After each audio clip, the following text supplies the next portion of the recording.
tengo el placer de estar con amigas de muchos años y con el nuevo amigo y colega de estas comunidades flotantes que se forman aquí en estos eventos.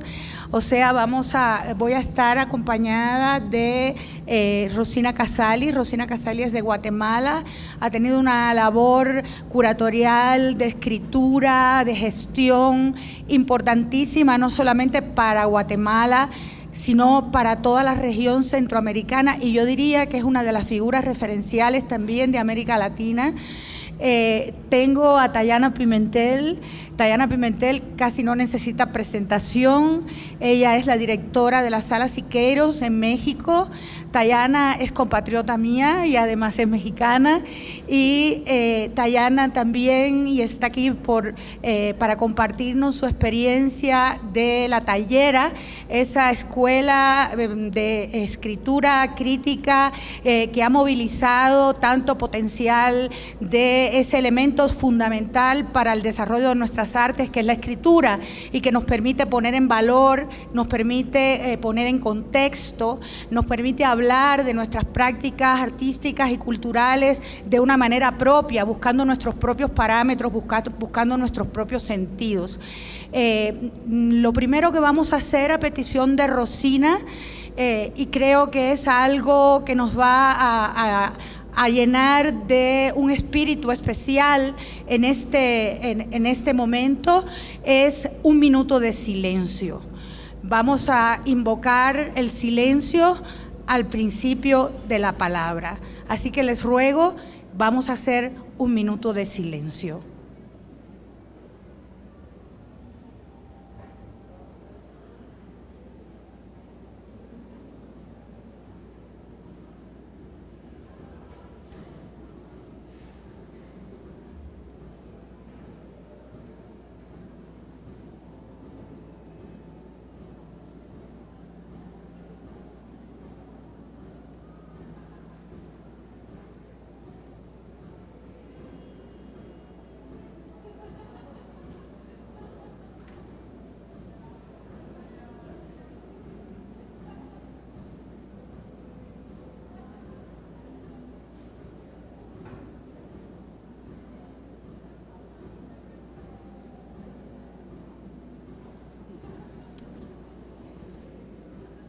Perdón porque no presenté a mi colega. Me faltó Eduardo. Eduardo, tu apellido. Ixone, perdón la pronunciación. Eduardo es director de Esquiar, que es una editorial de publicaciones de historia del arte, libros monográficos y fundamentalmente coffee tables que levantan también a personalidades fundamentales del arte internacional. Rosina, por favor. Gracias, Lupe. Vamos a iniciar. Yo pediría que eso. Gracias. Bueno, básicamente decirles que la intención de iniciar esta charla o conversación con ese minuto de silencio es precisamente porque lo que nos convoca el día de hoy es el lugar que ocupan las palabras en el mundo del arte, en el universo del arte, y sobre todo la escritura. Por un lado sabemos lo importante que es algo indisoluble al mundo del arte, pero al mismo tiempo siempre existe esa duda que hasta dónde es necesaria la palabra, un poco apelando a toda esa parte abstracta en la que se supone que media vez la obra esté en su contexto, ya no necesita mayor explicación. Sin embargo, a mí me interesa muchísimo esta idea del silencio y sobre todo a partir de la idea del vacío.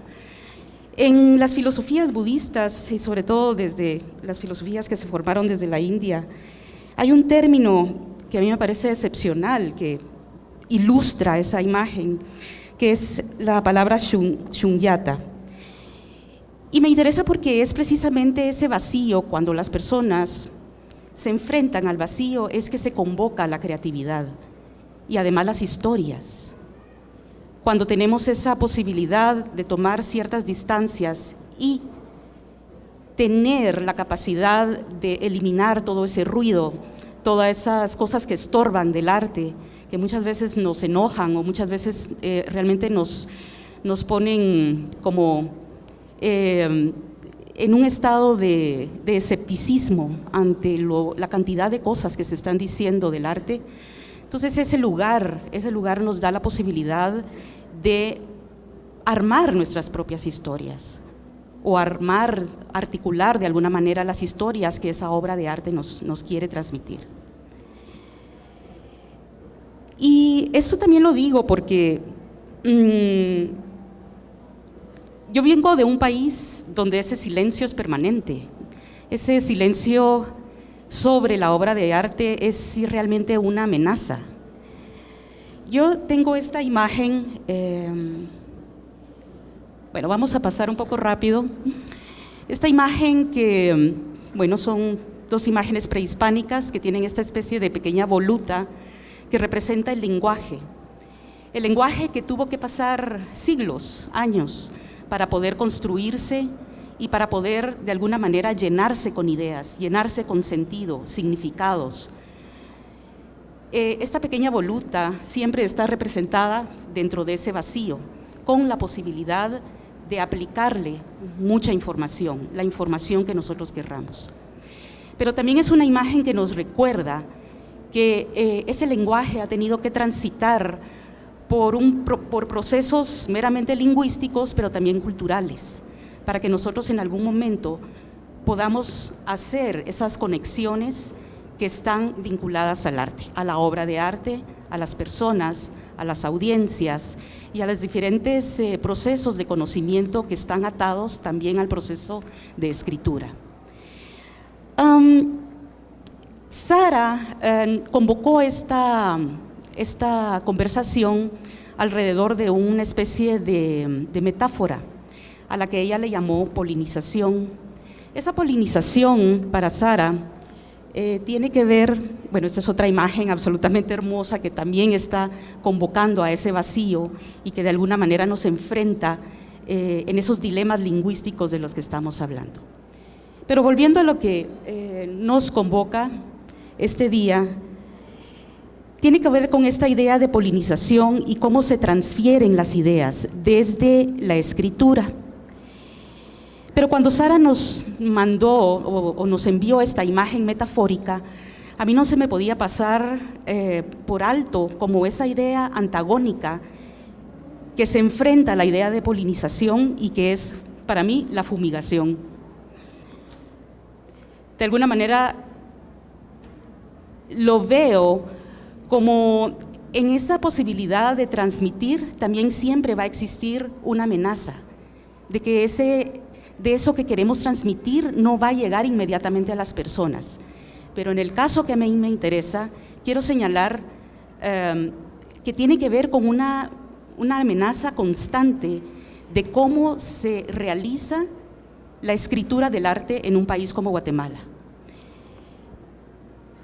Y esto tiene que ver con una historia muy amplia. Una historia que la voy a explicar rápidamente, pero sí me gustaría que tuvieran algunos referentes históricos, que esto es algo que no sucedió de la nada y que no es una pura queja lo que estoy diciendo, sino sencillamente es como a partir del estudio de los procesos de la historia, los procesos de cómo se ha construido el arte en Guatemala y ante todo en los últimos años el arte contemporáneo, es que siempre está de alguna manera amenazado por ese silencio, por ese vacío institucional que no logra de alguna manera conectarse con lo que están haciendo los artistas. Esa historia proviene, yo diría, desde una desarticulación que empezó a suceder, desarticulación de las redes intelectuales, digamos, especialmente en las dictaduras del siglo XX y con particularidad después de la contrarrevolución del 54. Ustedes sabrán que Guatemala de alguna manera fue el primer laboratorio de la Guerra Fría y esa Guerra Fría empieza a insertar estas imágenes, bueno, que directamente responden a la idea del comunismo como amenaza para las sociedades, pero que en Guatemala se convirtió en una especie de constante amenaza para esa sociedad. Se estimuló no solamente como a nivel de imagen, sino a nivel de todas las capacidades que podían tener las personas para cuestionar, para producir pensamiento crítico. Esa fue como una de las primeras alertas y sobre las cuales tendríamos que profundizar muchísimo. Luego hay una desconexión que se fue dando a través del tiempo, una desconexión que se dio particularmente en el espacio público y con el ciudadano común, y el arte de alguna manera se fue asociando únicamente a las élites, a las oligarquías. En Guatemala es muy común decir siempre, me imagino que en muchos países sucede lo mismo, pero en Guatemala es esta idea de que el arte es solamente para un grupo de personas. Las personas anteponen la idea de que hay que comer primero y después posiblemente se pueda ver arte. Pero eso tiene un carácter histórico, algo que se da en todos esos 36 años de conflicto armado, en el que la producción intelectual estuvo asociada directamente con una especie de figura a la que había que rechazar porque era peligrosa, porque era amenazante para ese status quo de los militares. Luego, desde ese espacio, la memoria, la idea de la historia, la memoria, quedó como secuestrada, como de alguna manera negándose todo lo que tenía que ver con ese proceso de reconocimiento de lo que nos había sucedido en esos años. Y parte de eso también fue la historia del arte. La memoria se convirtió en ese lugar de disputa, ese lugar que tenía que estar permanentemente secuestrado, controlado, censurado, y creó una cantidad de hilos muy sensibles que aún funcionan en relación al miedo. Decir, hablar, criticar, todavía es algo que funciona en Guatemala. Y muchas veces nos hemos ganado el derecho de decir, de ser críticos al Estado, pero inmediatamente, ¿no?, todavía está sensible esa parte con la que nos reprimimos a nosotros mismos, reprimimos nuestras voces. Hace algunos pocos años, en el 2015, hubo un gran movimiento social en el que se tomó una plaza, la plaza central de la ciudad, del espacio público, en contra de un gobierno corrupto, nefasto, y una de esas frases maravillosas que siempre saltan a ese espacio público, creo que significó tanto en ese momento que nos hizo recordar estas cosas que les estoy diciendo. La frase era absolutamente maravillosa. Le decían directamente a esa figura presidencial a la que queríamos votar, y decía: nos robaron tanto que nos robaron hasta el miedo. Y constantemente es una figura que sale al encuentro de lo que queremos hacer y de lo que realmente tenemos que estar conquistando en cada momento, cada rato. Pero también parte de esa historia tiene que ver con un proceso muy largo de deslegitimación de las humanidades, del pensamiento crítico y del cuestionar aquellas cosas con las que no estamos de acuerdo.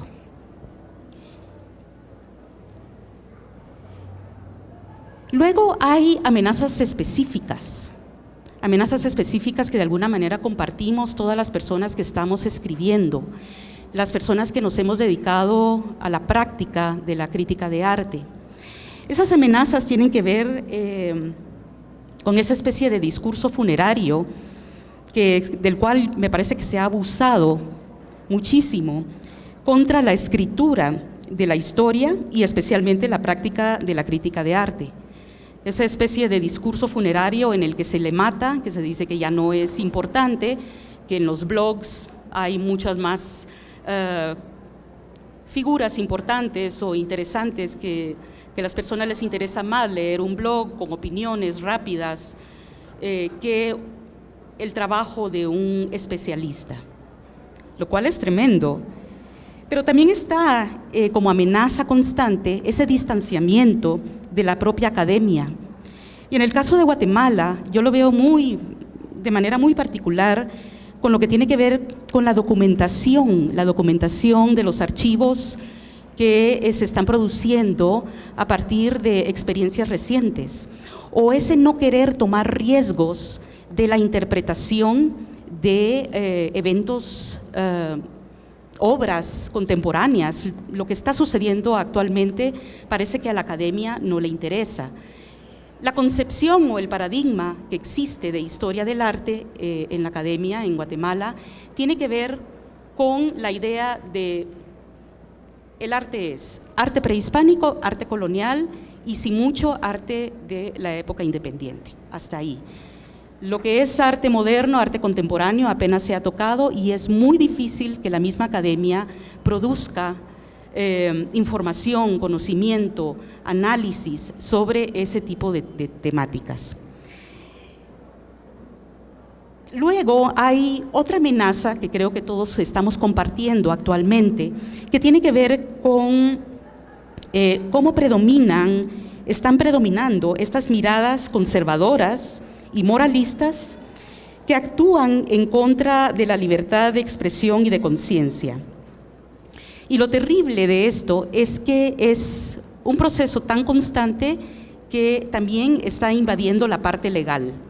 Es decir, se están construyendo desde los congresos, o en el caso de Guatemala específicamente desde el Congreso de la República, la aprobación de una serie de leyes con las que se está controlando o abriendo la posibilidad de aplicar censura de manera selectiva en la libertad de expresión, lo cual pareciera en algún momento que no tiene nada que ver con el ejercicio de la escritura.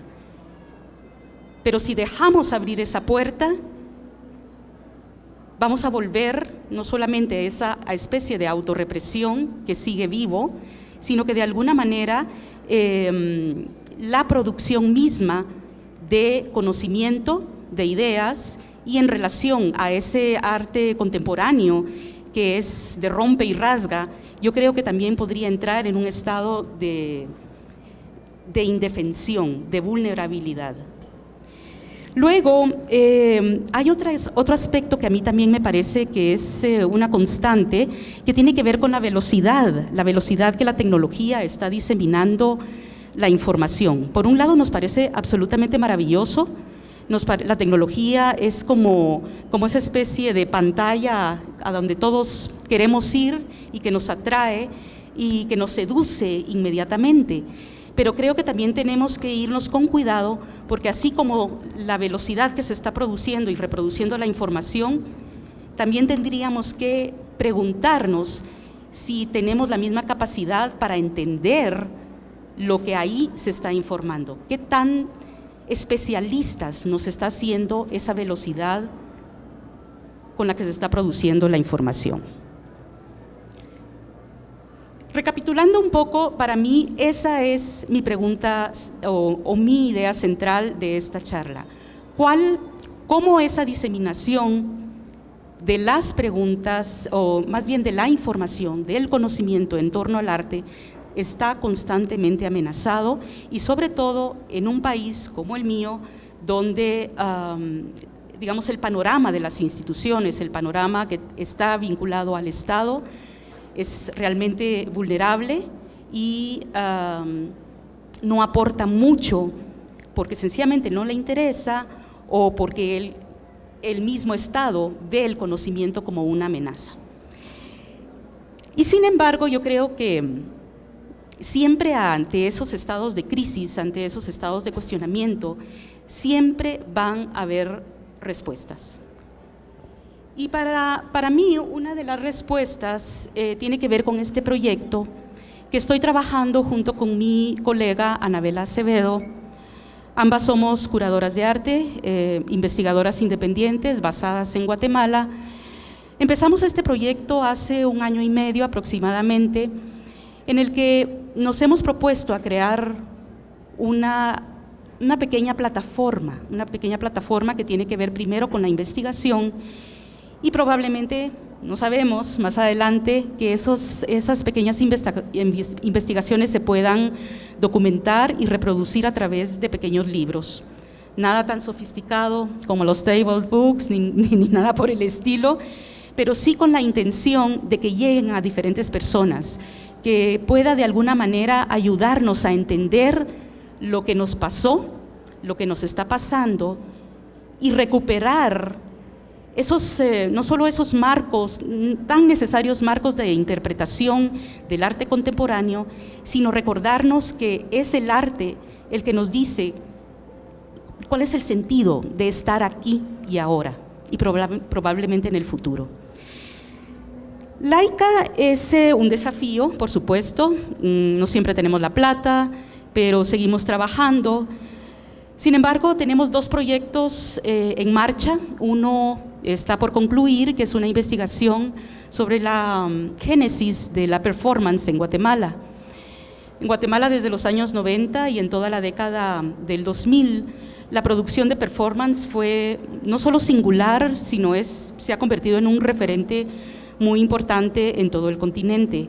A partir de la obra de artistas referenciales como Regina Galindo, Aníbal López y otros.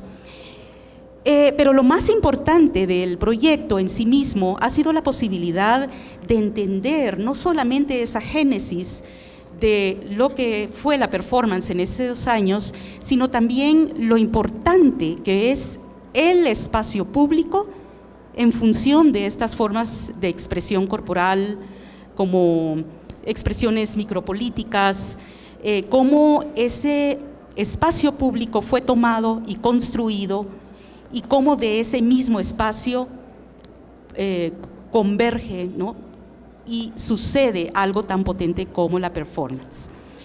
Luego hay otros proyectos hay uno en particular que a mí me entusiasma muchísimo, que tiene que ver con el estudio de lo que es el paisaje. En Guatemala hay una gran tradición de pintura del paisaje, y hay un término que es muy interesante, que parece una bobería, pero cuando se denomina paisaje guatemalteco, siempre se relaciona con una forma, un itinerario muy particular de lo que es el paisaje, relacionado con los volcanes, que si el lago, que si los campesinos, es siempre una constante. Pero en nuestra investigación hemos encontrado que eso no se queda ahí, no solamente es como ese paisaje que se ha reproducido 1 millón de veces, sino que tiene que ver con una especie de confirmación de que ciertas estructuras coloniales de la tenencia de la tierra, que tienen que ver con la tenencia de la tierra y una mirada desde la oligarquía, todavía sigue funcionando. La riqueza en Guatemala es la tierra, y todavía la representación tiene vigencia. Y además, añadido a eso, la mano de obra, que también es, digamos, la mano de obra desde lo racial, es decir, de la mano de obra del indígena. Entonces, todavía esas figuras están funcionando, y para nosotros han sido descubrimientos muy valiosos, y que, esperamos que en algún momento pueda suceder esas publicaciones o esas posibilidades de diseminar esa información para que vayamos entendiendo cómo se produjeron esos imaginarios a través de los años. Por último, decirles el porqué del nombre Laika. Como les decía, estas constantes amenazas que tienen que ver no solamente que se están construyendo desde ideologías, y también desde morales muy vinculadas a las iglesias neopentecostales, están de alguna manera tomando o secuestrando las leyes, el Congreso y la posibilidad de la censura, de aplicar la censura. Entonces, nosotros vimos esto como una especie de oportunidad, y nuestra respuesta, nuestra reacción fue escoger ese nombre y sobre todo reivindicar la palabra laicismo, porque creemos que es algo en nuestra condición, en nuestro país, debe de ser irrenunciable. Por supuesto, hay personas que nos preguntan, Laika, como la perrita Laika. Bueno, no es la perrita Laika, pero sí queremos llegar a la luna. Gracias.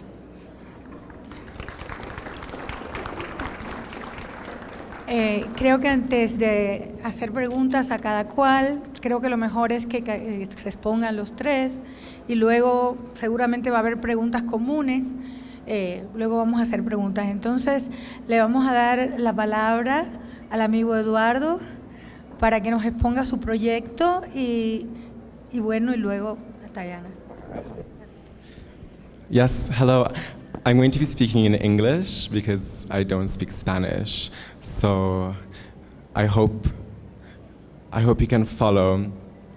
So firstly, I would like to introduce myself to you. My name is Eduardo, and I come from Italy, and I work for an art publisher called Skira, for which I develop and manage the international publications.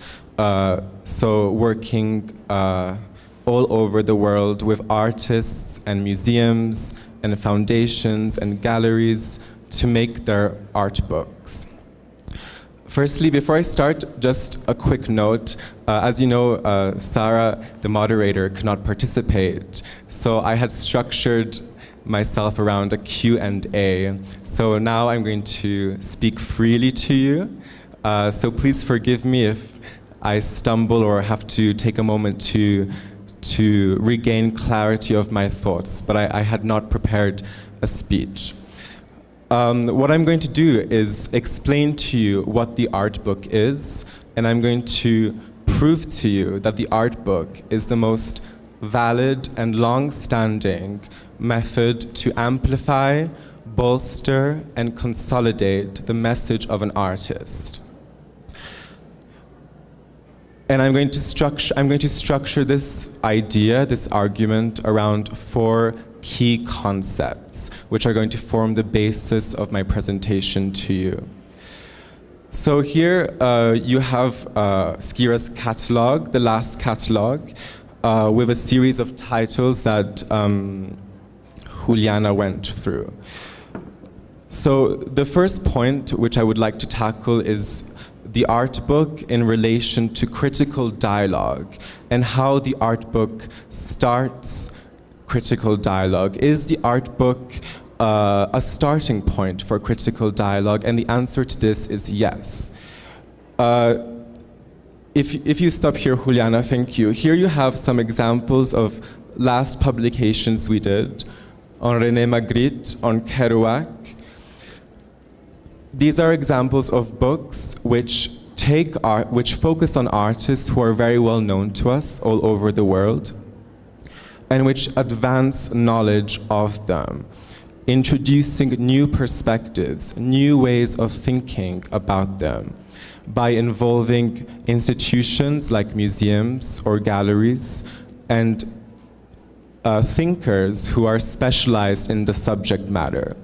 Hence, the art book is taking an active part in widening a discourse about these artists who are very well known to us.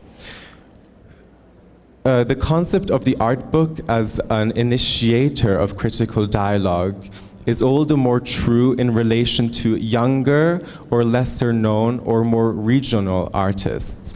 And I ask Juliana if she can please flick through until I tell her to stop. Again, please, again, thank you. Again. Okay, you can stop here. So here we have a series of books on important, well-known artists, some who are regional, so well-known in their countries, but who are not Magritte, who are not Kerouac, who are not Antonella de Messina.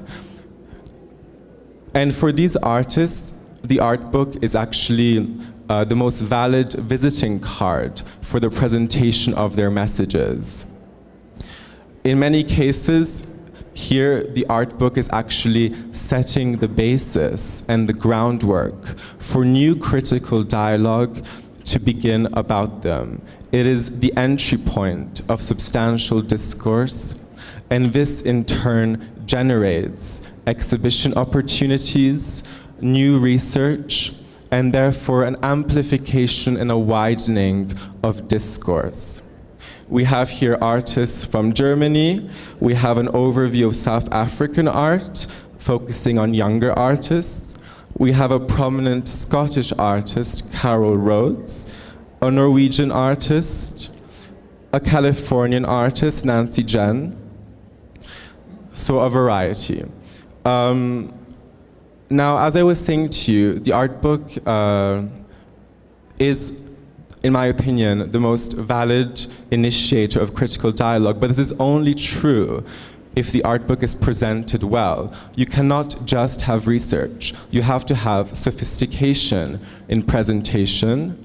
You have to have very high quality in printing and the reproduction of images, and above all, visibility. The book needs to be visible to the public through its sale and the possibility to purchase it. This is what is lacking in Latin America. This is why I am here, because I would like to promote the artists of Latin America in an international dimension via the publication of high quality, sophisticated, critically in-depth books. Skira is the most historical publisher. We were born 90 years ago. Our first book was done with Picasso, who illustrated it. And we have done the first monographs of artists like Willem de Kooning. We have published the first surveys of painting from France, from Italy. So my mission with Latin American artists is to uplift them to the same levels of publishing that European, Asian, and North American artists have so far benefited from. So, I hope I'm not boring you. No laughter, so maybe yes. My second point is the art book in relation to, so who are the mediators of contemporary art? Who has a right to speak about contemporary art, and who has a right to initiate discourse? Again, I would argue that the art book publisher is instrumental in acting as a mediator of contemporary art, because by definition, the art book publisher is bringing together artists and writers to create new synergies, to create new interpretations and new expressions of ideas pertaining to the artist's message. Not only, I ask Juliana to go forward, please. There are a few pages. Again, thank you. Again. But please stop here. Please go back. Thank you.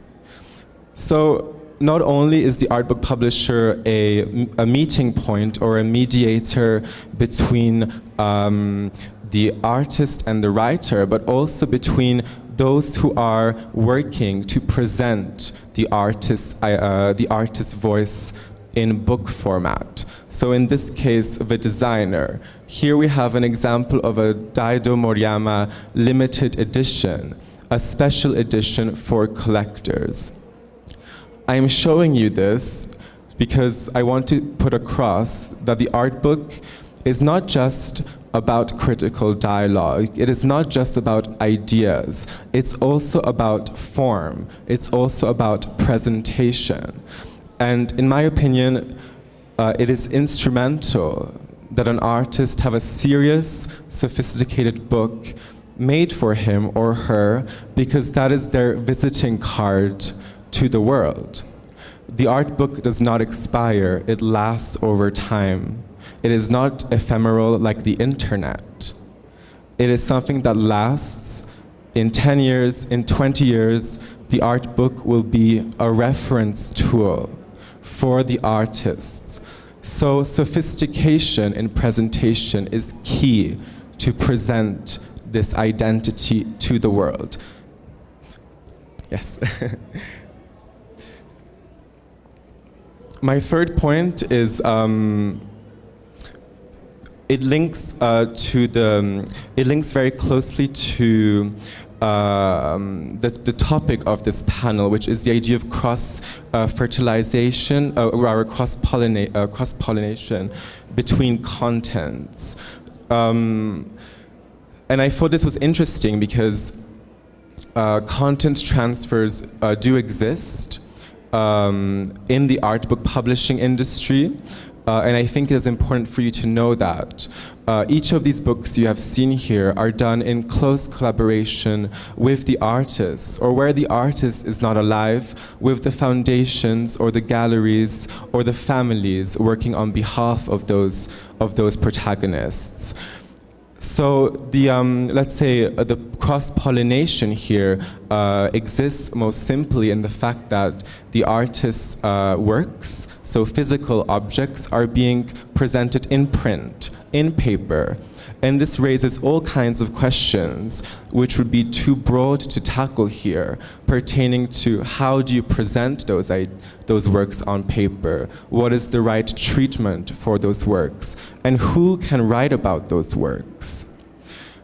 So the transfer from work to paper is the first example of cross-pollination.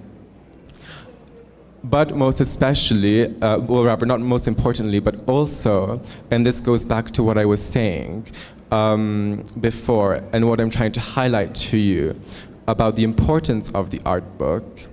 The contents of the art book are transferred to other media. The contents of the art book find an outlet in websites, in articles, in magazine publishing, in new exhibitions, because, as I said, and will say again, the well-made art book is a reference tool and therefore becomes a body of research and a framework of study for not only collectors, but students, researchers, art critics, journalists, and so forth, hence creating a proliferation of dialogue over time. So when I was preparing for this panel, Sarah, she asked me an interesting question, which was whether art criticism was an indispensable element of the theoretical system of art. In my idea, art criticism is an indispensable element of the theoretical system of art, because art criticism is what makes an artist known, is what disseminates knowledge of that artist and permits new debates to happen around that name. And I really believe that the art book plays a fundamental role in doing this. I don't want to repeat myself again, but the art book, which is done well, which means, again, attention to quality in printing, in reproduction of images, in design. The art book which benefits from critical depth, so trusted, serious voices. And the art book which can be visible, can be distributed, in my opinion, can make the difference in the career of an artist and really set new groundwork and new opportunities. So yes, art criticism is an indispensable element of the theoretical system of art, and the art book as a container of that is in my opinion, instrumental and should always be defended. Although I strongly believe in an age where digital, of course, dominates our lives, I believe that the art book will always remain, because we can never rid ourselves of the pleasure of reading and looking at beautiful objects. And the art book is also this. The art book is a container and an amplifier of message, but it's also a presentation, a beautiful presentation, an objet d'art, a coffee table. And therefore, in my opinion, will always remain as an indispensable tool for artists and art institutions. Thank you. Bueno, ahora damos la palabra a Tayana Pimentel. para que nos exponga su experiencia. Muchas gracias, Lupe. Bueno, primero que todo agradecer a Arbo y en especial a Sara Herman, que nos permite continuar estos debates sobre los quehaceres visuales, críticos y fundacionales de nuestros centros culturales. Como yo soy la directora de la Sala de Arte Público Siqueiros y La Tallera en México, se tratan de dos espacios, uno de ellos muy pequeño pero bien posicionado desde hace 2 décadas en el contexto del arte contemporáneo, no únicamente en México sino internacionalmente, y de La Tallera, un espacio que está ubicado tal vez a 1 hora y 40 minutos de la Ciudad de México yendo hacia el sur, en esa ciudad que tiene cierta construcción mítica conocida como Cuernavaca, mítica porque en algún momento fue una ciudad a donde iban a descansar las clases altas mexicanas, un lugar que inspiró Under the Volcano y que durante las décadas de la segunda mitad, yo diría, del siglo XX, fue el laboratorio de ciertas prácticas muy interesantes que se dieron en México y que no han sido muy estudiadas. O sea, me refiero a Cuernavaca como el centro de la teología de la liberación. Por ejemplo, el padre Le Mercier estuvo trabajando en México mucho tiempo. Allí llegó también Erich Fromm y estableció un contacto con una comunidad de estudiantes que venían de distintos lugares en México, especialmente de la Universidad Nacional Autónoma de México, pero también hubieron experimentaciones obviamente comunitarias, familiares, de género, etcétera. Esa es una historia que México le debe, creo yo, a su escritura crítica, y que nosotros pretendemos, probablemente para el año próximo estaremos abriendo una beca a interesados en este tipo de investigaciones. Pero bueno, regresando a La Tallera y a la Escuela de Crítica de Arte, creo que yo he sido muy privilegiada por la oportunidad de reestructurar lo que hoy conocemos como Proyecto Siqueiros. Una vez que uno reestructura una institución, tienen la capacidad de ubicarse críticamente en relación a su contexto. Yo estoy hablando de un contexto como es el mexicano, es decir, un contexto que exhibe una compleja red de instituciones contemporáneas que van desde muchísimos museos públicos, privados y universitarios, galerías comerciales que cada día son más pujantes y más visibles en el contexto global y económico del arte, y también podemos mencionar posturas críticas, escritura, ¿por qué no?, y demás. Sin embargo, el tema de la escritura en México es un tema que sufre, como sufre la escritura del arte, desde esa perspectiva, digamos, moderna del concepto de la crítica de arte, sufre como sufren casi todos los países. Yo creo que probablemente Colombia es una excepción notoria, que prácticamente Colombia escribe a la par que exhibe, pero eso no ocurre en muchos lugares del mundo. Tal vez también porque en Colombia hay otro sistema institucional. Sin embargo, nuestra voracidad por exhibir, nuestra voracidad por construir discursos curatoriales ha terminado por ubicar a la crítica de arte en relación a la curaduría. Este es un tema que fue el que me permitió a mí, junto con mi equipo de trabajo, pensar en que la Escuela de Crítica de Arte debía ser la punta del programa público que daría a La Tallera otro lugar en relación a el resto de los museos en el país. Yo tuve la oportunidad en el 2011 de pasar prácticamente un mes en Londres a raíz de una exhibición que estábamos curando entre Tate y nosotros, Y eso me sirvió para conversar y tener sesiones de trabajo muy largas con una de las grandes críticas de arte y una de las grandes productoras de discursos críticos de arte, Jean Fisher, o sea, la fundadora de Third Test. Así es que para ese entonces ella ya había terminado con su proyecto de Third Test y estaba pensando desde dónde retomar la escritura. Así es que yo también le debo a Jean Fisher y quería hacerlo público hoy, que es la primera vez que yo hablo sobre la Escuela de Crítica de Arte, que también a ella le debo la estructuración de este proyecto. Discutimos mucho el lugar que estaba ocupando la escritura y cómo se había desplazado en relación a la curaduría. Eso nos ha pasado a muchos, o sea, yo comencé escribiendo unos textos cuando estudiaba en la maestría en la Universidad Nacional Autónoma de México, pero rápidamente desplacé mi profesión hacia la curaduría. Creo que tenía un elemento activo, creativo, posicionista que me interesaba mucho más, pero también, seamos honestos, había un problema económico en relación a la escritura que nos ubicaba profesionalmente allí, donde la curaduría.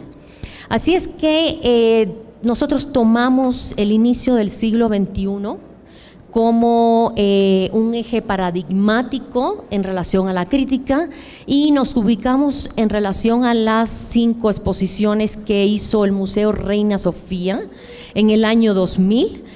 Recordemos estas exposiciones donde una fue una construcción de Ivo Mezquita, la segunda de Mari Carmen Ramírez hizo Heterotopías y Héctor. Después estuvo Gerardo Mosquera, hubo una cuarta curada por Carlos Basualdo y si no me equivoco hubo una quinta curada por Mónica Moore. Estuvo la de Mari Carmen Ramírez, la de Basualdo, la de Mosquera. Me falta una, yo creo que era Mónica. Bueno, en realidad lo que me interesaba de esto, más que los curadores en sí mismo, fueron los libros que aparecieron con esas exposiciones y lo que significaron esas exposiciones. Si uno regresa a esos libros, se va a dar cuenta que todos los escritores que habían trabajado los discursos críticos de finales del siglo XX en nuestros países, en nuestros centros culturales, se desplazaron hacia la curaduría y desde allí comenzaron entonces a escribir. Es decir, el proceso se hizo inverso. La escritura comenzó a servir a la curaduría. Y eso fue lo que nos inspiró a hacer la Escuela de Crítica de Arte. Entonces, podríamos pasarlas, por favor, Juliana. Pero también aquí hace unos días se planteaba un problema que era ese delirio que tenemos en Latinoamérica de llegar y borrar lo anterior, ¿no?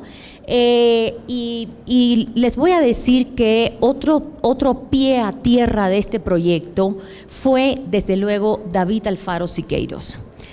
Ustedes seguramente conocen a David Alfaro Siqueiros por su obra muralística, por sus posturas políticas muy elocuentes y muy debatidas, pero poco sabemos de Siqueiros como escritor. Siqueiros era un voraz lector y un excelente escritor. Podemos estar de acuerdo o no, yo no estoy hablando con su ideología, con sus alusiones políticas, con su construcción en relación al arte y la política. Sin embargo, ¿podemos seguir, Juliana, por favor? Siqueiros publicó varios libros y construyó un discurso crítico puntual que no hicieron el resto de los artistas de su generación. Siqueiros utilizó a la par el habla y la escritura. Aquí está este libro trascendental de la construcción moderna y política de México, No hay más ruta que la nuestra. La próxima, por favor. Aquí tenemos Siqueiros dando sus discursos. Seguimos. Bueno, En el año, se me fue ahí una, pero también les recomiendo mucho el de cómo realizar un mural, que es un libro fantástico y que hay que hacer. Y por cierto, aquí también les quería comentar algo, por qué por último la Escuela de Crítica de Arte es un proyecto de la Tallera. O sea, no puedo yo recoger y pensar que ese proyecto se tiene que ir al Museo de Arte Moderno de México. No, es un proyecto de la Tallera. Esas publicaciones que ustedes vieron las hizo Siqueiros, están hechos desde la Tallera en un proyecto que él tenía, que era una imprenta. La imprenta, así se llamaba La Tallera, y que formaba parte de su escuela de formación para jóvenes muralistas. Pero bueno, a partir del año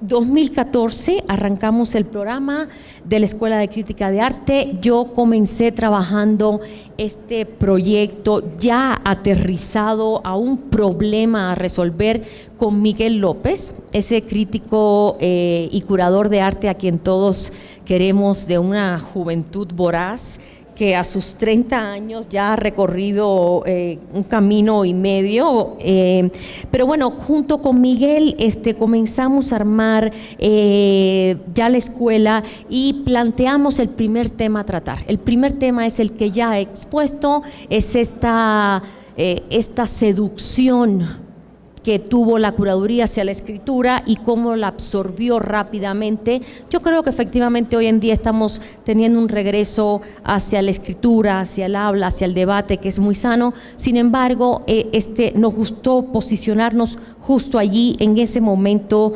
de fisura, ¿no? Y bueno, invitamos a varios de los actores, sobre todo Mari Carmen Ramírez, que vino a exhibir no únicamente su postura curatorial, sino que ella vino a trabajar el concepto latino, de lo latino construido desde Estados Unidos, a diferencia de lo latinoamericano que se construye desde importantes colecciones, exhibiciones y demás, sobre todo en los Estados Unidos. Ella lo analizó sobre todo en los Estados Unidos. Por otra parte, participó Gustavo Buntings, quien hizo una interesantísima genealogía de la construcción contemporánea del arte en el Perú. Yo sé que voy a decir algo ahorita que me van a ir a la yugular. Nuestros países tienen una peculiaridad. Nosotros queremos construir la contemporaneidad viendo hacia el norte. El Perú se ubica viendo hacia el norte, Colombia va a buscar una discusión con el norte, México hace exactamente igual, Brasil lo hace igual. Entonces, tejer las historias entre nosotros nos está costando más trabajo. Y yo creo que eso es un poco lo que también nosotros estamos pretendiendo hacer desde esta Escuela de Crítica de Arte. Por tanto, esta historia que construyó Buntings del Perú era verdaderamente desconocida para nosotros en México. Cuauhtémoc Medina en particular se ocupó de desmontar críticamente las exposiciones a las que hemos hecho referencia, y Osvaldo Sánchez hizo un taller de escritura crítica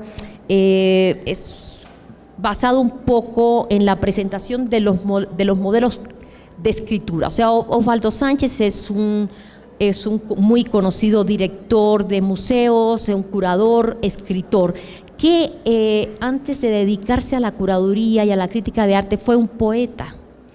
Entonces tiene esa capacidad de hacer una escritura, yo la llamaría creativa, que tiene todo, por otro lado, de todas esas notas críticas ácidas que combinan momentos modernos de la escritura en el arte con modelos contemporáneos de crítica.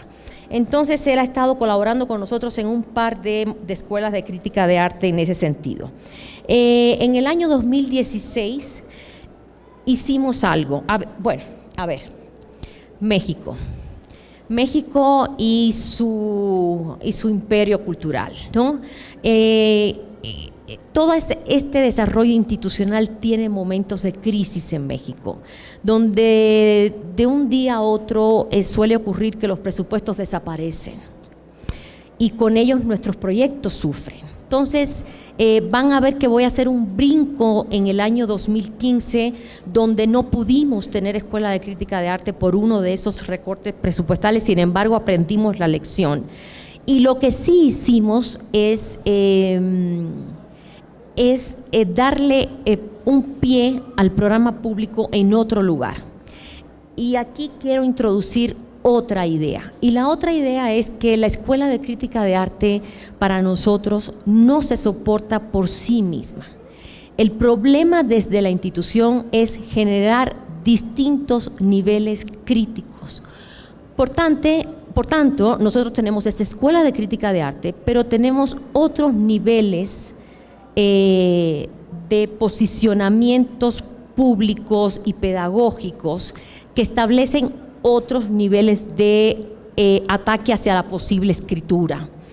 En el año 2015, por ejemplo, lo que sí logramos hacer fue un proyecto que se llamó Guerrilla Pedagógica, al cual acudieron una serie de actores locales, sobre todo provenientes de la Ciudad de México, y que con ellos sí nos permitimos armar un posicionamiento crítico desde la institución, analizando qué pasaba, o sea, cómo era posible que de un día a otro se podía desinflar un modelo institucional sin ninguna consecuencia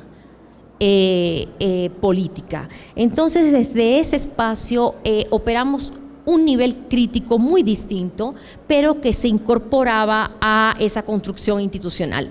Muy válido, porque a partir de entonces y cada año comenzamos a desarrollar este tipo de proyectos.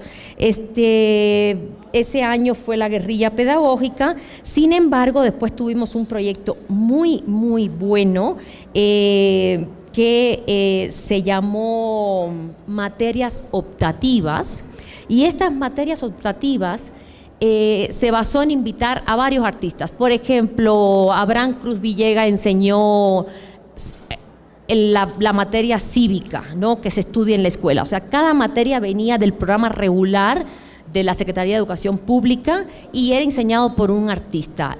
Fernando Ortega enseñó biología, Iñakis Bonilla enseñó matemáticas, Lauriana Toledo enseñó derecho, creo. En fin, en este programa nosotros nos apoyamos mucho en los artistas mexicanos que tienen una visibilidad internacional, para darle a la comunidad local joven otra perspectiva de la posibilidad de discursos visuales, pero también de discursos críticos, de escritura crítica. Continuamos entonces, aprendimos algo. La Escuela de Crítica de Arte no podía depender únicamente de las finanzas públicas. Entonces encontramos estos nichos generosos que existen en el país para darle un soporte definitivo a la escuela. En particular me refiero al apoyo que recibimos ya desde entonces por 2 o 3 años consecutivos del Patronato de Arte Contemporáneo de México, que nos permitió entonces atraer estudiantes internacionales a nuestro programa, y de la Fundación Jumex, que paga absolutamente todos los salarios de los maestros. Por tanto, el programa ya es prácticamente imposible de ser suspendido. Nosotros entonces en el año 2016 discutimos con los artistas del 2014 qué les había parecido endeble del programa anterior. Y curiosamente, ¿qué les pareció endeble? La importancia que se le había dado a la curaduría como ejercicio, la importancia que se le había dado a la curaduría como escritura. Ellos querían más ir hacia el modelo fundacional de escritura moderna en el continente. Y entonces, tanto el año 2016 como el año 2017, analizamos las figuras fundacionales de la escritura en el continente. Bueno, alguna de ellas. Yo estoy de acuerdo que no hemos podido abarcar todo, sin embargo, vamos a seguir avanzando sobre cada centro cultural.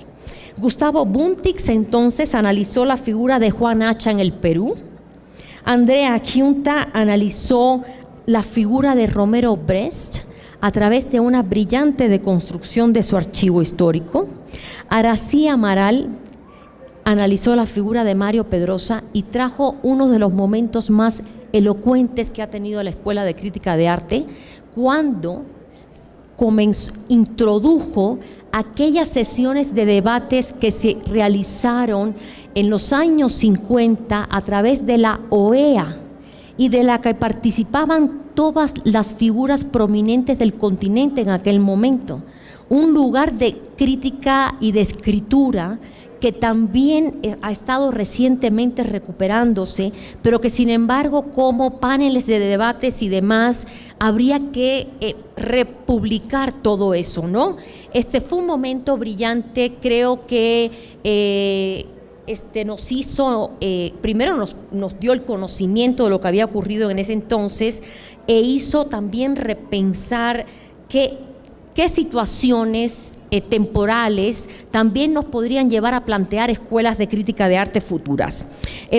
Osvaldo repitió nuevamente su taller de escritura creativa, y en el año 2017 entonces Carla Stelbeck analizó la figura de Fernando Gamboa. William López, por cierto, un colega colombiano, tuvo un análisis brillante del contexto local, y James Olds realizó un nuevo taller de escritura creativa. Ay, Dios, perdón, ¿podrás pasar, por favor?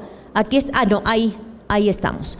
El año 2018, para no robarme todo el tiempo del debate, el año 2018, entonces, nos desplazamos hacia el problema de la crítica institucional. ¿Cómo se ha escrito la historia sobre los museos en el continente?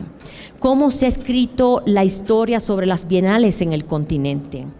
No encontramos espacio, pero tampoco, no sé, me parecía que era como un modelo más juvenil eso de atrevernos a buscar alguna escritura sobre las ferias de arte, así que no nos metimos allí. Sin embargo, invitamos a Alexander Alberro. Alexander Alberro, que es académico norteamericano de origen colombiano, por cierto, que ha escrito este fantástico libro de Institutional Critique y que le ha dado seguimiento a través del discurso de los artistas de esa problemática. Yo estoy de acuerdo, y ustedes me van a criticar, porque Alberro se ha posicionado en relación a un discurso básicamente norteamericano, es decir, de los problemas en los Estados Unidos. Sin embargo, también es interesante cómo él tempranamente y desde la academia introdujo artistas como Sildo Meireles o Elio Tishica o Lygia Clark, y analizó cómo estos tres artistas tempranamente se habían posicionado de una forma crítica en relación a la institución. Entonces, no era únicamente poner el problema teórico sobre la mesa en relación a de la cultura occidental, sino también era tener frente a nosotros a esta figura que podía hablarnos por qué había llegado a la decisión de introducir a estos tres artistas. Después de Alexander Alberro, entonces nos fuimos a los estudios de caso. Isobel Whiteley, una brillante crítica de arte académica y escritora inglesa, se desplazó hacia el modelo de la Bienal de Sao Paulo de una forma muy crítica, pero muy precisa, entendiendo la necesidad de esta Bienal a la que ella se le acercó desde un inicio, diciendo una Bienal que retomó el modelo de Venecia y sin embargo el contexto la transformó, ¿no? Es una frase verdaderamente que permeó los días de debate. Daniel Quiles, un académico de la Universidad de Chicago, presentó el Torquato di Tella, no únicamente su visualidad, sino lo que se ha escrito sobre el di Tella. Nicolás Gómez Echeverry, otro colega de ustedes colombiano, hizo una genealogía nuevamente de las bienales de Cali y las bienales de Cortegel. Cómo estas bienales dieron al traste con el Museo de la Tertulia y el Museo de Antioquia en Medellín. ¿Estoy muy pasada de tiempo? Ok. Otro proceso al que le dimos un puntual seguimiento fue a la institucionalización en Caracas. Félix Suazo hizo un recorrido de Caracas desde los años 50 hasta el presente y con un planteamiento central que algunas veces los que no conocemos a fondo olvidamos, es que la institucionalización en Venezuela está centrada en Caracas y prácticamente de allí no se ha escapado. Y por último, Ana Garduño hizo un análisis de los museos en México. Hizo a través de casos de ejemplo, yo creo que hizo, perdón Juliana, ¿podríamos ir pasando las imágenes, por favor? La anterior, ahí, hizo todo un análisis, perdón, Ana, de todo este proceso de los museos en México. Pero bueno, yo quiero terminar mi presentación diciendo algo. Cuando uno tiene una escuela de crítica de arte, tuvimos esta ocasión 18 estudiantes. El concurso fue de un nivel muchísimo más alto. En esta ocasión yo co-coordiné la escuela con una joven colombiana muy brillante, con Valentina Gutiérrez Turbay. Y entre las dos nos dimos a la tarea de desmenuzar el tipo de estudiantes que íbamos a tener en la escuela. Y esto fue muy importante en realidad, porque el tipo de estudiantes que tuvimos en la escuela esta vez son profesionales del arte. Es decir, estaba junto con nosotros uno de los curadores de la Pinacoteca, una de las curadoras de la Fundación Jumex, 2 curadores de mi equipo de trabajo, escritoras que colaboran con Art Nexus, con Art Forum, con Freeze. Entonces, el debate entre los maestros y los estudiantes era al mismo tiempo un nuevo posicionamiento en relación a la escritura. No sé si me estoy haciendo explicar, pero había algo allí de ellos que estaban como imponiendo un nuevo nivel de enfrentamiento crítico. De hecho, yo diría que en la escuela se dieron momentos de enfrentamiento con la postura del presentador. Y claro, nosotros arrancamos la Escuela de Crítica de Arte a los 2 días de haberse incendiado el Museo Nacional de Brasil. Entonces, la sensibilidad de los estudiantes era tan alta que, por ejemplo, en algún momento durante la presentación de la Bienal de Sao Paulo, Isobel hacía mención a esa fuerte institucionalización alrededor del edificio que contiene la Bienal, y obviamente la plática se desplazó hacia el problema del museo incendiado. O sea, era imposible que no fuese así. ¿Podemos pasar las imágenes, por favor, Juliana? Aquí está Isobel, Daniel Quiles y el Torcuato Di Tella, Nicolás Cali Medellín, Félix Suazo y Caracas. Seguimos. Aquí está Ana Garduño sobre México. Esta fantástica caricatura que le robé a Ana Garduño, obviamente de Pablo Helguera, que van a visitar 2 individuos a Tlatuani durante la era precolombina, ¿no? La época precolombina, y le dicen, bueno, pues que están destruyendo el museo del Zompantli, porque no les dan recursos, porque no los atienden, porque no les dan servicios y demás. Y pues simplemente Tlatuani le dice, pero no se queje, le estamos construyendo un nuevo museo. O sea, es el problema eterno que sufrimos en nuestra localidad, la construcción de más museos y museos sin tener la estructura atada y suficiente a los que ya existen. Seguimos, por favor. Y pues como les decía, esto es lo que queremos de la tallera. Estos estudiantes que les comento para finalizar, ya han creado instituciones críticas. Es decir, algunas generaciones que han salido de la Escuela de Crítica de Arte ya generaron sus posturas. Por ejemplo, unos se llaman los jacuzzis, curaron una exhibición muy crítica donde obviamente nosotros nos reconocíamos a nosotros mismos transgredidos, ¿no? Y también ya surgió un nuevo taller de escritura crítica que también recibe las mismas becas que recibimos nosotros, en una postura muy crítica hacia prácticamente, no están viendo como una especie de clasicismo, ¿no?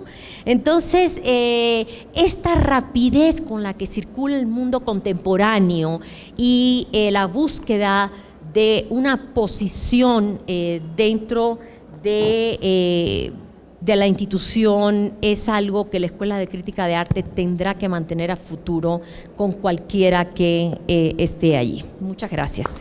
Gracias, Dayana. Gracias a Dayana por su exposición de este gran proyecto. Bueno, las preguntas que voy a hacer, que me han surgido al calor de escuchar a mis colegas, son preguntas de alguna manera muy diferentes, porque creo que hay aquí tres situaciones muy diversas. O sea, en la exposición de Rosina, que se ha basado fundamentalmente sobre la precariedad y el riesgo y el desafío que implica la escritura en Guatemala. Y esa cuestión, digamos, de plantearse proyectos que vayan de algún modo sistematizando cuestiones. Pero voy a referirme primero a una pregunta a Rosina. Rosina, tú hablaste, y bueno, Dayana también lo ha comentado, pero bueno, en tu caso, tú hablaste de esa relación, digamos, conflictiva o atrasada, o no coordinada entre la academia, digamos, que todavía está anclada en el pasado, y la necesidad, la urgencia de una crítica o de una escritura, porque bueno, también ahí quisiera introducir preguntas sobre, hay muchas diferencias que existen en este gran conglomerado que se denomina crítica, pero en este caso, para ti, Rosina, ¿cómo se plantea una gestión que pueda realmente, digamos, minar esa estructura académica, la escritura en Guatemala que están haciendo ustedes o otros colegas de Guatemala, o una escritura ampliada que también podría ser escritura que hacen los artistas como parte de sus posicionamientos y que también circulan de algún modo como escritura? ¿Pueden esas cosas tener un impacto, por ejemplo, en la academia, que en definitiva es por la que pasan los estudiantes, la que los forma, la que los saca? Sí, yo, digamos, creo que tengo las esperanzas puestas sobre todo en las generaciones más jóvenes, porque de alguna manera se están preguntando qué es lo que están haciendo los artistas. De manera particular en una universidad privada, curiosamente privada, se llama la Universidad Rafael Landívar, tiene un departamento dedicado a, por un lado, los estudios culturales, y algunos de los que participan en este departamento están muy enfocados en lo que es el pensamiento decolonial. Y hay artistas en Guatemala que responden a ese tipo de figuras, entonces les está creando no solo una expectativa, sino por supuesto un interés desde la academia. Entonces yo creo que esos son como los puentes que se están tirando y que tenemos que aprovechar al 100%. Yo en sí misma, en la idea de academia y digamos este claustro que les mencionaba, que responde a ciertos paradigmas relacionados con el arte, ahí no hay mucho que hacer, soy honestísima. Probablemente te puedan poner atención, probablemente te van a regalar algunos minutos de su tiempo, pero realmente como tomar casos de estudio que provengan de estos ámbitos contemporáneos, lo tienen que hacer otros. Y es a partir de la especie de, digamos, networking que podamos establecer, ¿no?, entre nuestro proyecto con esa parte de la academia joven que está inquieta, que está haciendo preguntas, que eventualmente no tiene los lenguajes adecuados o el vocabulario adecuado para nombrar ese arte contemporáneo, y probablemente este proceso va a ser a largo plazo, pero ya inició y vamos a ver qué pasa. Yo esta pregunta se la pudiera trasladar a Tayana también. Sí, porque, o sea, déjame un momentico la idea, porque, a ver, ¿ha tenido impacto la tallera en la academia? En México, que sí existen, por ejemplo, maestrías, doctorados en historia, en crítica de arte, porque bueno, como son institucionalidades también diversas, México, como quiera que sea, tiene una institución académica de muy larga historia. ¿Ha habido un puente importante ahí? Bueno, yo sin ser un especialista en la pedagogía, porque yo además llegué hasta realizar maestría, o sea, no eso. Pero sin ser un especialista en pedagogía me voy a atrever a decir a otra cosa. A ver, algo está fallando en el modelo pedagógico cuando los artistas están buscando modelos paralelos de educación y de pedagogías. No, eso no es nuevo, ojo, yo estoy de acuerdo que eso existe mucho tiempo, sin embargo, cada día es más frecuente. En México, por ejemplo, uno de los modelos de institución independiente que más impacto ha tenido en la comunidad en los últimos años ha sido SOMA, el programa que está dirigido hacia artistas contemporáneos e invitan maestros, otros artistas, a darles clase bajo un modelo absolutamente liberal de educación. Eso por un lado.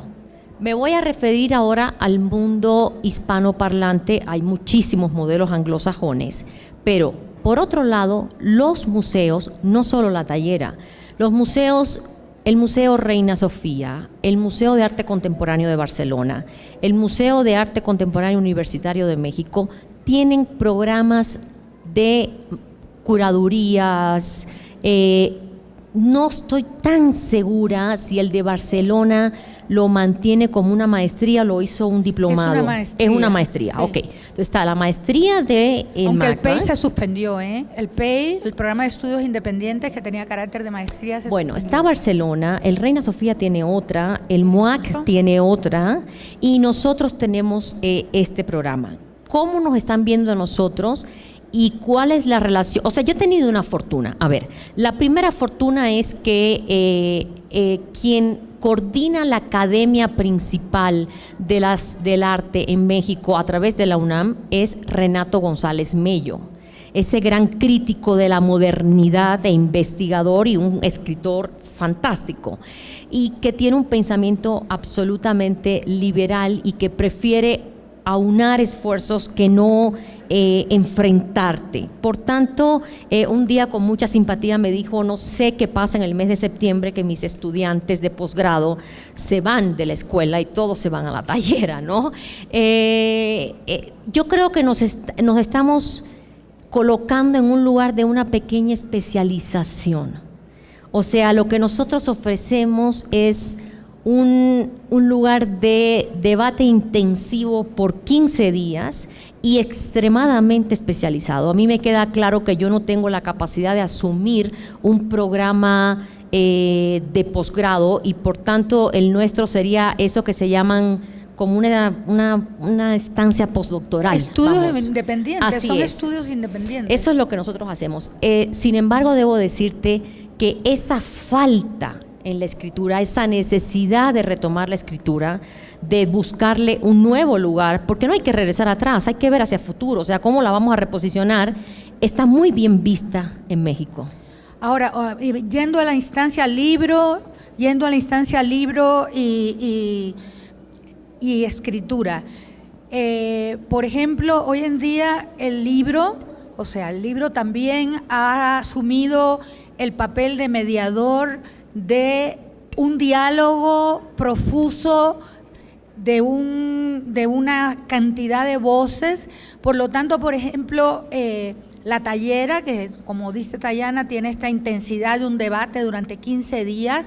Esos debates son recogidos en libros, tienen memorias, esas memorias, porque hoy en día circula más bien el pensamiento, o sea, circula mucho el pensamiento que dialoga, o sea, que a través de entrevistas, a través de preguntas que interpelan un modelo, a través de las conversaciones entre diversos especialistas que dan, digamos, su posicionamiento con relación a un tema. Y eso tiene que, de algún modo, para socializarse, salir del enclave, digamos, de los 15 días que están los chicos, las personas con los especialistas, ir a un repositorio donde también pueda socializarse. Se graba, el libro, por ejemplo, habría una posibilidad en una institución que busca libros de estos niveles de consolidación, legitimación, pasados, como tú decías, por mediadores que buscan esta investigación autoral, que es más bien focalizada en artistas, o sea, en un parámetro que de alguna manera puede ser escrutado si vamos a ver la escritura que se produce actualmente, o sea, donde obviamente no está omitida la figura del artista en la investigación, pero ya en términos mucho menos autorales en sentido moderno y mucho más en relación con contextos, con debates, con problemáticas. A ver cómo podríamos enfocar esto aquí en la mesa para también ligar el tema libro con estos debates. Okay, it was a very long and difficult question. So there were many aspects to your question, and I think I'm going to take what I understood of it and try and give my answer. I think from what I understood, you're referencing a whole proliferation of ideas and discussions and a variety of mediums through which those take place, like workshops, but also art criticism, interviews, talks like this one, panels, and so forth. And so, from what I understood, you're asking what validity does the art book as a single unit have in relation to this wide proliferation of ideas? I think we have to maybe change our perspective a bit when thinking about our art book, because the art book is made, in my opinion, for the artist, as a way to, as I said before, present him to the world through a sophisticated, high-quality medium. Of course, the art book cannot be infinite. The art book has to select. It has to contain information. But in my opinion, it's possible to do a very strong product, a very strong book in collaboration with the artists or those working on behalf of the artists, whereby key aspects of the works or career of those artists are presented, but also where the art book looks towards the future and new ways of understanding that artist. So the art book functions as an initiator of new dialogue, as a new reference tool which can involve writers, journalists, students in thinking about that artistic production. The art book does not pretend to be everything. The art book is something very specific. It's a research tool. It's also an art object. It's a book for collectors to place in their home, for art lovers to buy and cherish and present in their living rooms. So there is as much attention placed in the presentation and sophistication as there is in the research. And if I could just add one more thing, I would say that I do really believe that the art book is, in a way, the most groundbreaking product that an artist can benefit from. Because when it's made well and when it has a visibility, a distribution, it can reach a lot of people, and it does not expire, because talks, articles, discussions, they can be replaced, they can be erased, replaced with new ways of thinking. The art book, it's more ephemeral. The art book remains over time as an object, and so can always be a reference tool. Even in 20 years, it can be a way of thinking back about that topic. Haciendo referencia a lo que señalaba Eduardo y a tu pregunta, Lupe, nosotros desde esta perspectiva del libro como un objeto, lo vemos desde otro lugar por obvias razones, ¿no? Nuestro proyecto se ubica en relación a otra forma de mostrar y de entender la escritura y de abrazar la escritura.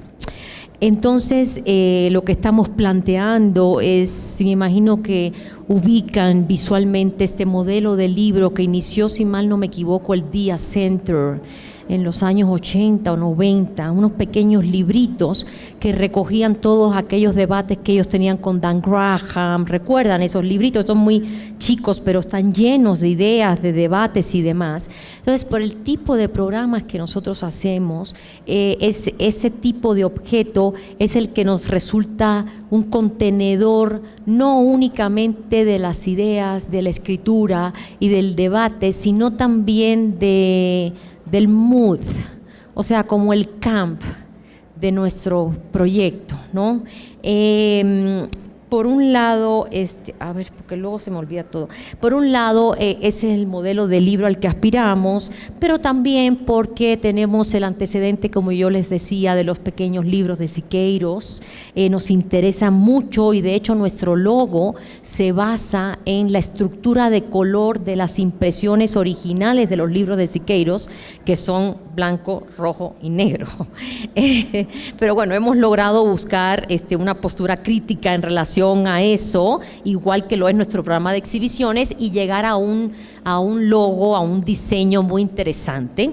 Y por último, porque realmente también nos gusta tener esa relación, digamos, con el papel que jugó nuevamente la revista Third Test en la globalización de nuestros discursos y en sus posicionamientos en relación a eso otro, ¿no? Entonces, por un lado, eso sí estamos haciendo el trabajo. Hay algo que es importante. A ver, la naturaleza de la Escuela de Crítica de Arte es invitar a aquellos maestros que ya tienen una investigación para ofrecernos. Entonces eso sí nos tiene un poquito complicados, porque ahí hay que, ya sabemos, ¿no? Los temas de derechos de autor, los temas legales, en muchas ocasiones estas investigaciones fueron patrocinadas por otras fundaciones y demás. Ahí andamos, pero la fortuna es que casi todos los colegas que vimos hoy están en la mejor disposición porque son nuestros colegas, o sea, somos todos trabajadores juntos, ¿no? Como los que estamos hoy sentados en este panel. Entonces, esa es la primera salida que nosotros le estamos viendo a nuestra Escuela de Crítica de Arte, pero existe otra. Y esa otra, a partir del 15 de noviembre, que sale nuestra nueva página web, allí estarán publicados los ensayos que escriben cada uno de nuestros estudiantes. Eso es algo que olvidé mencionar. Cada uno de nuestros estudiantes tiene la obligación de generar un texto crítico sobre nuestro programa de exhibiciones. Queremos que nuestros estudiantes nos analicen, nos transgredan, nos problematicen, ¿no? Y bueno, esto ya ha ocurrido, tenemos toda una serie de textos acumulados y es lo que va a aparecer ahora como un pequeño magazine digital asociado a nuestra página de internet.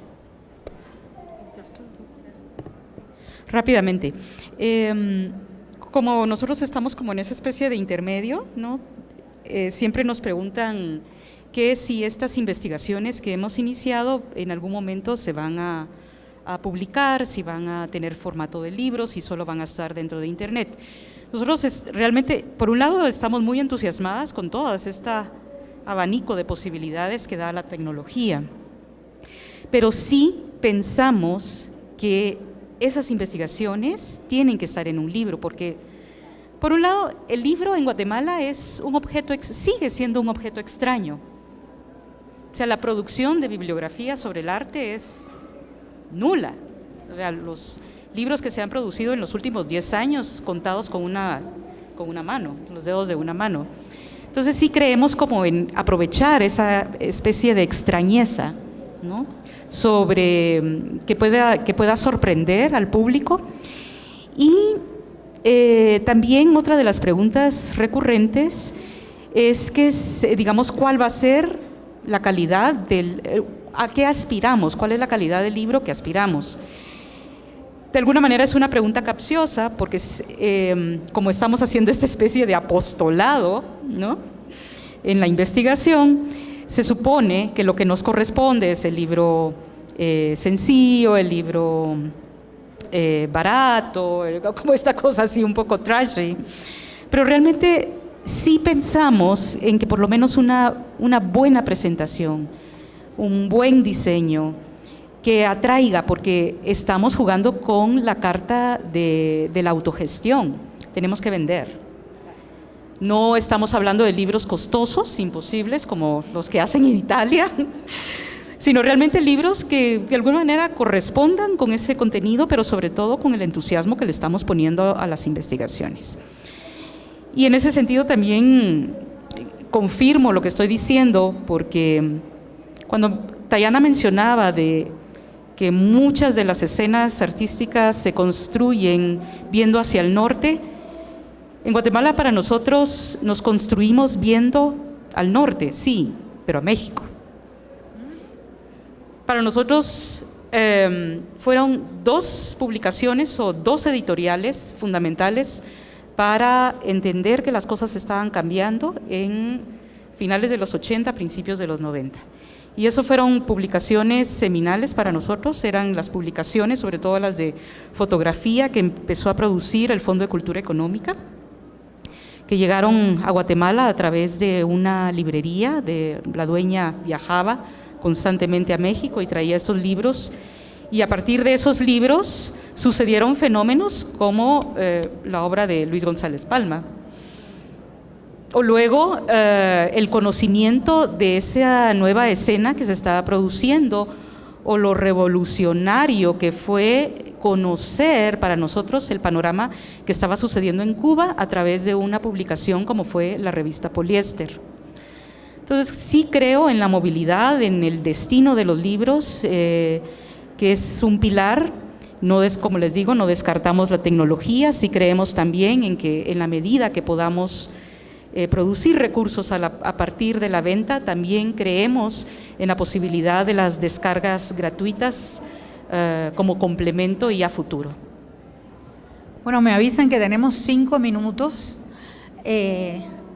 para terminar el panel. Evidentemente este tema da para largo, no solamente en el plano de la gestión, sino en el plano también conceptual, pero no podemos abordar esa complejidad.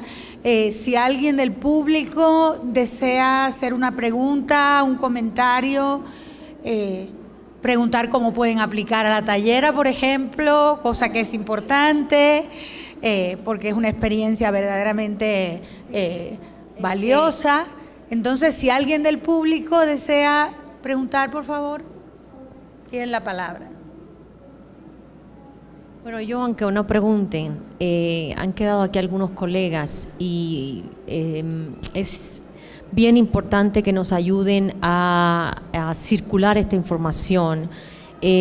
Nosotros damos 3 becas internacionales completamente pagadas. Pagamos pasajes aéreos, estancias, transportes locales, alimentación. O sea, es una beca completa a 3 colegas internacionales. Y ustedes busquen la tallera, o sea, la ponen, la googlean e inmediatamente se desplaza hacia nuestra página web, que es la tallera saps-latallera.org y todavía no, porque obviamente acabamos de salir de esta última que presenté. Sin embargo, yo espero que en marzo del año próximo ya esté la nueva Escuela de Crítica de Arte arriba. Bueno, entonces muchas gracias a Dayana, a Eduardo, a Rosina por habernos dado informaciones tan valiosas y a ustedes por haberse quedado y estar aquí con nosotros. Bueno, extrañamos a la Sarah Herman. Eso, pero yo también quisiera agradecer a Lupe porque fue así como un poco a última hora. Muchísimas gracias, Lupe, por acompañarnos. A ustedes por apoyar. Bueno.